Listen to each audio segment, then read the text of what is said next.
The Adventures of Frank Race, starring Tom Collins.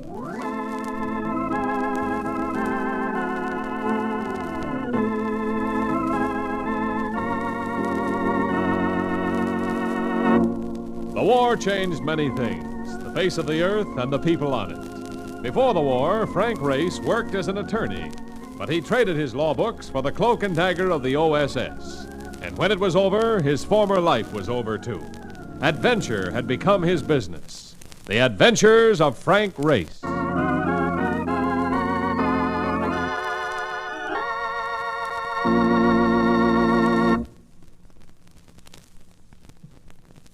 Now we join Frank Race for the adventure of the Embittered Secretary.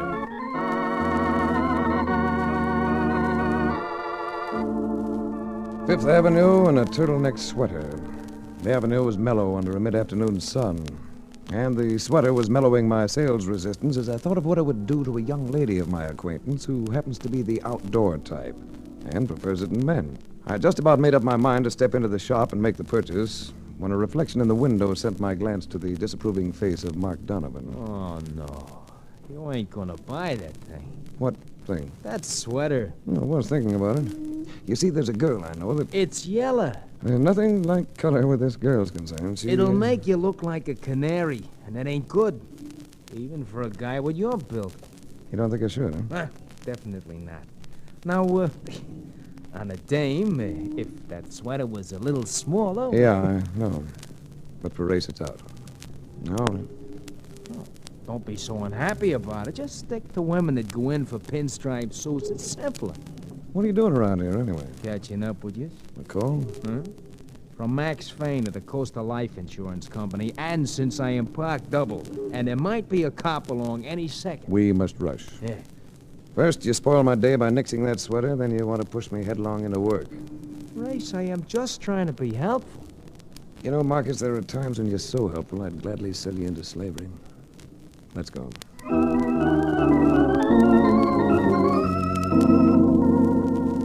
Max Fain of the Coastal Life Insurance Company rated a beautiful office, secretary to match, and a complete set of tube fingernails. He screwed his face into a pained knot as he watched me light a cigarette. Go ahead, smoke. I have to lay off for things. You should have sent word. I'd have brought along some Cubebs. What a business. You know Chuck Hardy? Well, there's a Chuck Hardy who plays third base for the Baltimore Orioles. And there's another one who plays polo and rides herd on a $20 million inheritance, or thereabouts. It's the second one we're talking about. And after the build-up, I have to let you down with a thud. Hardy's lost some jewelry, trinkets of some kind. And because he has a big account with us, he insists that we supply an investigator. Our best. Will you do it, Race? Of course, Max. Never can tell where those things will lead.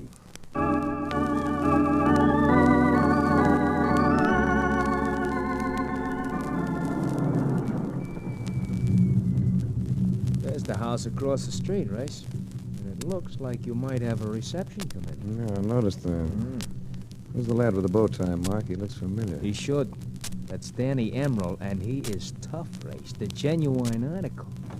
Now stay put. Yeah. If I need you, I'll give you a nod. Okay. Just don't hold back, huh? There were three of them, standing at the door to the brownstone front as though waiting to get in. As I went up, I got a look from the one with the bow tie, the one Mark had tabbed as Danny Emerald. I knew the name and the reputation that went with it. The bow tie was wide and soft with an artistic droop. But looking into that face, no one was going to comment on it. Where do you think you're going, chum? Oh, I'm here to see a man, and not about a dog. A wise guy, Danny. A lippy character. Sometimes I like wise guys. I may even like this one, if he gets us past this door. Stand back, Trigo. You too, Pete. When that butler looks through the peephole and just sees this guy, maybe we'll all go in. I think I'd rather go in by myself. You don't like company, is that it? You want to be antisocial? I just want to go in by myself. Me, I like company. I ain't antisocial at all. So I'm going with you. Me and the boys. You don't really want to do a thing like that. It'd be in bad taste. What I tell you, Danny. A wise guy. I don't think the butler's coming anyway, so if you don't mind... Wait a second, wise guy. Rushing off like that. Danny might want to talk to you. Mightn't you, Danny? You have a strong grip. Sure. I know how to use it, too. Take it off my arm. Don't like it, huh? Too rough for you, is it, wise guy? I said take it off my arm. And if I don't, just what are you gonna do about it, wise guy? Just this. Well, he had it coming, Emerald.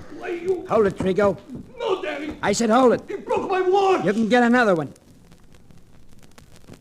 What's your parlay here, chum? Nothing exciting. I simply came here to see a man, as I told you. And you don't scare. Should I?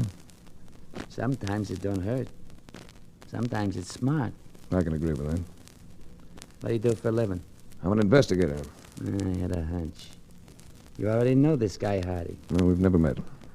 He's a Welcher. He owes me dough and he's trying to crawfish out of painter.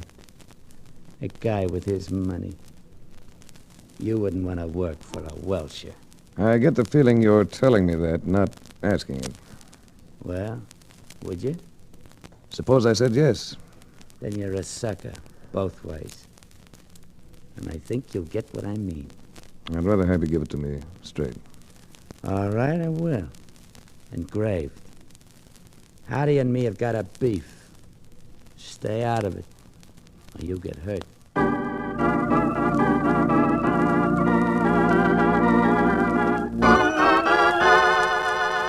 I tried the Hardy Menage about an hour later. Got the same result. No response. I headed for home after that. Puzzled a little by Danny Emerald's place in the picture, but not particularly intrigued. From where I looked, it seemed pretty much like an uninspiring sort of case. In front of my apartment house, a man got out of a car, moved to intercept me. He was young, blond. His features had been freshly battered by someone's fists. You don't happen to be Mr. Race, do you? That's right. I'm Tom Enders, secretary to Mr. Hardy. He's out at the Larches, and he'd like to see you there. And where is the lodges? It's his estate up the river, about 20 miles the other side of Yonkers. You don't need to bring anything. I've got the car ready. Well, I should pick up a couple of toothbrushes, don't you think? We have those, too. We have everything at the Larches, including trouble. Just the same, I took time to pack a bag. Then I sat beside Enders while he nosed a 1949 Cadillac convertible out of the city and northward along the Hudson River. I understand you're coming up to investigate the missing jewelry. That seems to be it. A few $100 worth of medals, and Hardy goes crazy. You sound bitter. I sound that way all the time. It's my natural tone. What does Danny Emerald have to do with Hardy? I wouldn't know. Who is Danny Emerald? A lad who's learned to make gambling pay. You're bitter, you've been battered. What's the story? My boss doesn't trust me. Hardy? Mr. Hardy. For a while, he had the idea I might have taken the stuff. You? And because I wouldn't admit it, Mr. Hardy became angry. And when he gets angry, Mr. Hardy likes to maul people. Mr. Hardy is very good at mauling people. He was Olympic light heavyweight contender in 36. Well, what do you do about a situation like that? Me? I just stand there and take it. I got a wife and a couple of kids. I'm 33 years old. During the war, I spent almost 4 years in the Army, and that takes a chunk out of a man's life. It gets to be that a job's a job. So it seems worth it. Not to me alone, it doesn't. And having the wife and the kids, well, a job's a job. Who else beside Hardy will be at the lodges? Quite a few people, including a woman who will make you forget everything but your name.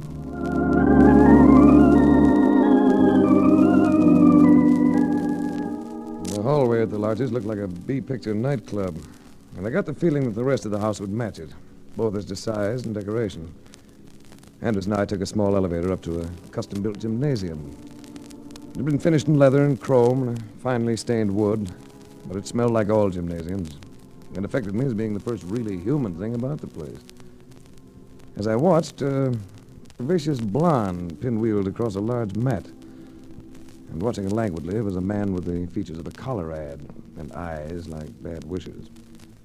Anders and I walked across to him. And I met Chuck Hardy, 9-goal polo player. I've been wondering when you'd get here. I called at your place in town. You had another visitor at the same time. A lad by the name of Danny Emerald. Oh? You seem to have designs on your peace of mind. Emerald and I had a disagreement about a bet. I wired him this morning that he'd get the money from Enders tonight. That doesn't really concern you, does it? I had an idea that the news might be of some interest to you. My only interest lies in getting back the items that were stolen from me. I understand that what you lost doesn't have a great deal of value. It does to me. Small stuff, sometimes hard to recover. Look, Junior, I want those things back. I'd like that understood. I'd like something understood, too. I've suddenly developed the conviction that you and I aren't going to be compatible.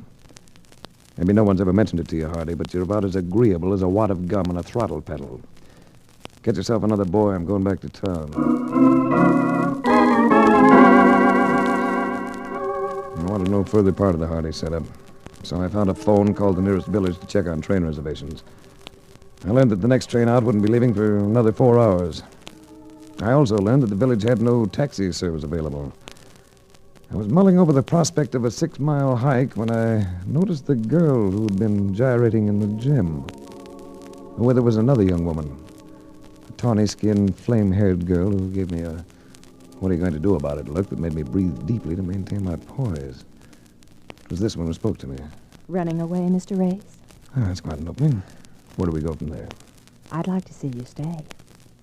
Anyone with the nerve to say no to Chuck Hardy is needed around this place. Am I to believe that you can't swim? Not I or any other woman in the world. Not Chuck Hardy. Well, if he doesn't go for you, he's kidding himself that he's alive. Merrill, I knew I was going to like this man. I get the impression you don't care for our host. Then why stick around? Touché. You can be very direct, Mr. Race. Just matching your mood. Get along with Chuck once you know him. Merrill here likes polo. That's why she likes Hardy. People who go for polo all adore Hardy. Jerk. There's nothing quite so fascinating as a lovely woman who uses earthly language, particularly when she has red hair. What's your name? Jake Conlon. And in case you don't know, this is Merrill Reed. Hello. Both interesting people. I'm sorry I can't stick around to know you better. Oh, if you're stuck for transportation, take my car. Just leave it at Nagel's garage for me. Be still, Merrill. I don't want him to go back. Oh, sorry, lovely, but this place curdles my ego. All right, Merrill, I'll take you up on the loan of that car. Thanks. It's a green town and country. Here are the keys.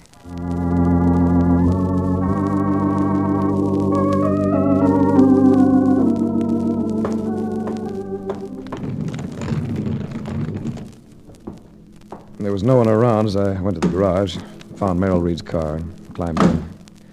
I stuck the key in the ignition lock, was about to stab the starter when a glance at the rearview mirror froze all my actions. There was someone in the seat behind me, a man, sitting grim, silent. I turned very slowly, and in the light of the dashboard panel I saw that it was Enders. He seemed to be smiling, until I realized that the expression was really a distorted grimace. Enders was dead. Something or someone had broken his neck.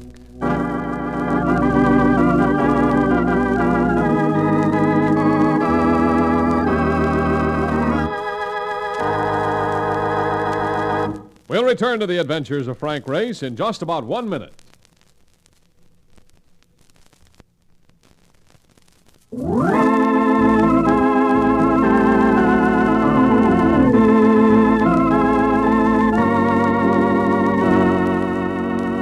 And now, back to the adventures of Frank Race.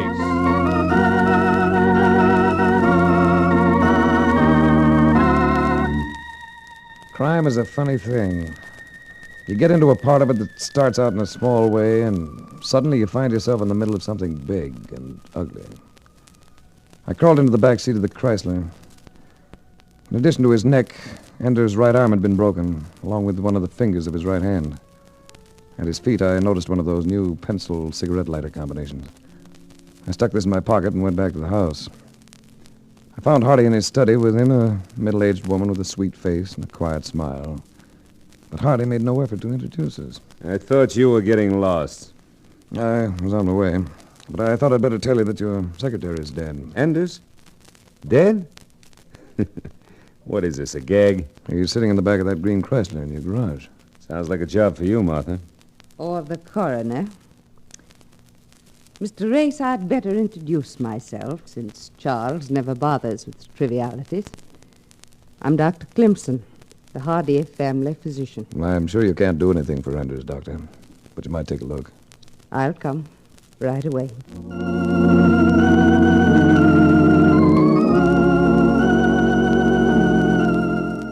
I stuck around another hour till the local peace officer became satisfied I could tell him no more than I already had.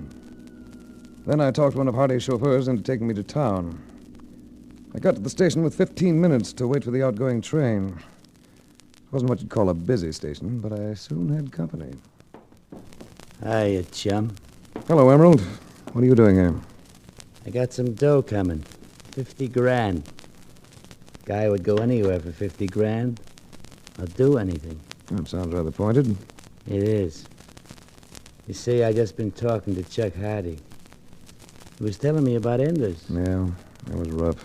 Funny rough, but understandable. I don't get you. Enders had that 50 grand on him. For me. How do you know? Hardy just told me. We had quite a phone conversation, me and Hardy. What else did he tell you? He told me that so far as he knows, the only other guy that knew about that 50 grand was you. So? So, you could save yourself a lot of grief by ponying up. Right now. What makes you so sure that Hardy was leveling with you? Hardy don't lie. He's a heel and he's stubborn, but he don't lie. You don't have to. Not when it comes to dough. So I go down in your diary as a wrong guy. Not yet, you don't. I don't mind a guy trying to turn a buck. I just don't want to be the loser on the deal. I don't have that kind of money on me. I'll let you look if you like. Suppose I give you an hour. An hour to make up your mind. An hour to show up with it. Out at Hardy's place. You're a very reasonable man. So my friends tell me. And I got lots of friends. I got 3 of them in this neighborhood right now. Including Trigo. I get it. So, you meet me at Hardy's place in an hour. Play it smart, Grace. Be there. With the dough.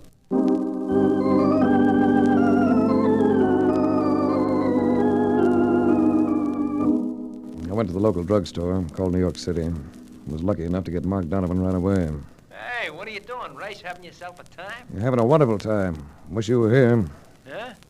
What's wrong? How soon do you think you could get here? A place called The Larches, 6 miles west of Glenview. Let me see. Oh, maybe like 45 minutes. Well, that'll do. And Mark, Yeah. bring along that end wrench of yours. Back at the Hardy place, I encountered only a couple of servants who eyed me vaguely. I wandered about for a few minutes and finally blundered onto a rather spectacular mezzanine that overlooked the gigantic dining room. It was as I stood here that Merrill Reed appeared. You mind if I say I'm surprised? At seeing me back? You were so definite about your intentions to leave. Forces beyond my control have entered the picture. It's a big room, isn't it? It is.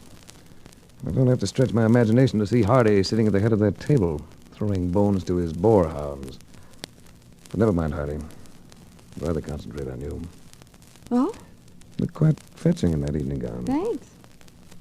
But Jade got the same reaction in just a sweater and shorts, didn't she? Nobody's going to overlook you, baby. You're a huskier girl. But it's packed in all the right places. As a matter of fact... Don't try to kiss me, Race. Not unless you really mean it. How can I know what I mean till I've tried it? Here. No. I had my arms around her, but she twisted sharply away and left me standing there, feeling as a male usually feels under such circumstances, miffed, a little incredulous. I waited a few minutes, then moved out into a large hall where I ran into Dr. Clemson. Yeah. You look like a man with a purpose. I'd like to find Hardy. May I ask what for? Well, you're a family friend. I'm afraid you might not be in sympathy with my plans. I like you, Race. I've known you scarcely long enough to say hello, but I like you. So I'm going to give you a warning. Don't cross Charles Hardy. He's headstrong, he's arrogant. And he has the power to be more vicious than sin. Thanks for the tip. Do you know if the police are still here? No, they left. About half an hour ago. And took that boy's body with them. How do they figure this business? Well, they're inclined to believe it was an accident. They think Enders might have fallen going down those concrete steps inside the garage. And then planted himself in that car? He could have crawled to the car, Race. It's possible. Yes. Yes, I suppose it is possible. I'm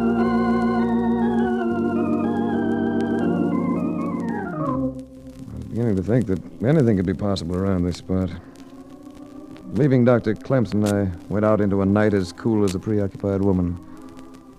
Then, about 100 feet from the house, a grim-looking figure suddenly loomed up in front of me. Where are you going, Race? Trigo. Yeah, Trigo. What do you want? 3 guesses.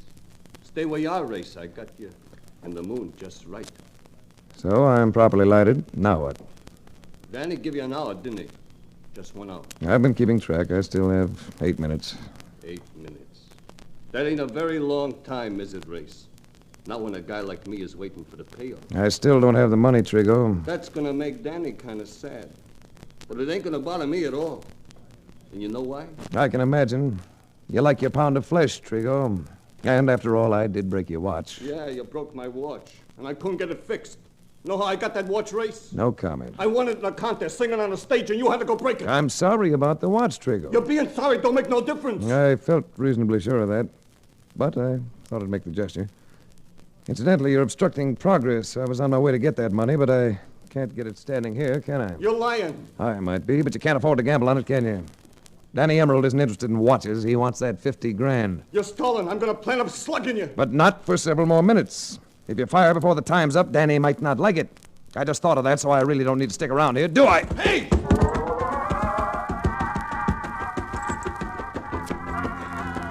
I paid no attention to his yell. Just kept legging it for the house, away from that gun in his hand. I could hear him coming right behind me. Then, from up behind... Right! Over here! Marcus, boy, to say the least. I'm very happy to see you. That guy ain't so tough. He didn't like that slug I sent him. Look, what goes on here? I'm in trouble. Plenty of it. Danny Emerald thinks I'm holding out $50,000 that belongs to him. Oh, Daddy. That ain't good. Not when the guy is Emerald. Everybody says it was Emerald or rubbed out Augie Calder. Emerald's bad. Well, there's no use trying to run away from him. Let's go into the house. Look, ain't you got an out of any kind? Not a thing. I've been wrestling with it every... Wait a minute. There comes a faint flicker of understanding. Yeah? Wrestling. Yes. Come on, Mark. I want you to do something for me.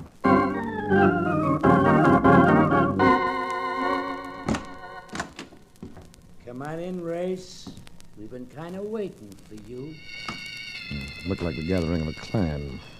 There was Hardy and his 3 feminine guests. And Emerald had with him 2 of the friends he had mentioned. I told myself I could probably expect Trigo at any second. Race, we thought we heard a shot a moment ago. Oh, nothing important, Dr. Clemson. It missed. Emerald, I may as well give it to you straight. I don't have that money. I've never had it. What are you trying to prove, Race? That you don't scare? You can run that kind of thing into the ground. Race, why didn't you leave? Now you're in trouble. He ain't that kind, honey. Are you, Race? Here, Merrill. Have a smoke and calm down. Try this lighter, Merrill. And you may as well keep it. I believe it's yours anyway. Gosh, yes. Where'd you find it? Alongside Ender's body. What are you talking about? Merrill's a rare girl. She knows judo, or jujitsu, if you like that term better. And that's what she used on Enders as he came down into the garage. A wrist lock, wasn't it, Merrill? A wrist lock often breaks a man's arm, doesn't it? And his neck, too, if he crashes against concrete steps. And I suppose you think you're going to the police with that story? I've already called them. And I think if we hold Miss Reed here, they won't have any trouble finding that 50 grand. I don't care about the money, but I'm not sitting still for the kind of publicity that'll come from this. Merrill! Merrill isn't going anywhere. Is she, Mark? Not while I'm standing here holding this pistol. Now, listen, there's no reason we can't make a deal. I don't know what you can arrange with the others, Hardy, but I'm not going to agree to a cover-up for murder. What do you want me to do, ram your teeth down your throat? I'd been hoping all along you might take that attitude. All right, you've been asking for it. Try this for size! Well, not bad. A little high. Yeah? I felt it, though. And you're going to feel this one. Sorry, my turn. Oh!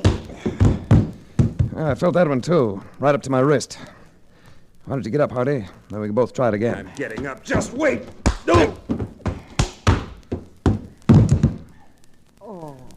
Poor Mr. Hardy. Let's all stay put now. till the police get here. And that goes for you, too, Emerald. I ain't making a single move. Race, will you teach me to handle myself like that? Think of the interesting things I could do to all the mourning males I meet. I don't know, Sugar. I've got plans for you, but they don't include boxing lessons.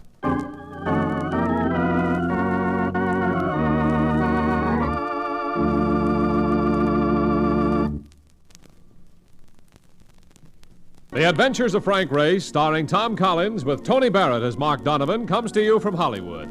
Others heard in tonight's cast were Virginia Gregg, Michael Ann Barrett, Wilms Herbert, Paul Dubov, and Gerald Moore.